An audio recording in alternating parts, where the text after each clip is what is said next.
রাধে রাধে সবাইকে। তো আগের পার্টে তো দেখেইছিলে যে দাদাভাইয়ের আশীর্বাদের পর বৌদি ভাইও রেডি হয়ে চলে এসেছিল আর এদিকে পুচকুরা ডান্স করছিল। তারপর শুরু হয়েছিল ওদের দুজনের কাপল ফটোশ্যুট। আর সেটা কমপ্লিট হওয়ার পর আমরা সবাই মিলে একসাথে খেতে বসে গিয়েছিলাম। আর এই মাথাটা দেখতে পাচ্ছ, এটা ওদেরকে খেতে বলা হয়েছিল।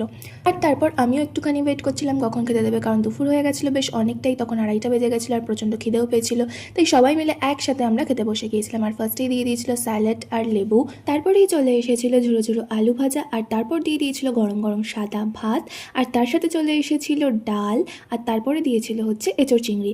এঁচড় চিংড়ি দেওয়া হয়ে যাওয়ার পর এদিকে দাদাকে বলছিল একটু ছবি তুলি চল, আর দাদা দেখো কীরকম করছিল।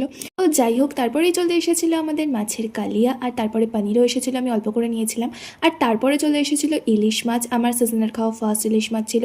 তারপর চাটনি দই মিষ্টি তো ছিলই, আর খাওয়া দাওয়ার পর আমরা খুব টায়ার্ড হয়ে গেছিলাম, তাই সমস্ত গিফট নিয়ে এবার আমরা বাড়ি চলে এসে একটু রেস্ট নেবো, কারণ বিকেলে আবার এঙ্গেজমেন্ট পার্টি আছে, আর সেই ব্লগটাও তোমাদের সাথে নেক্সট পার্টে শেয়ার করছি।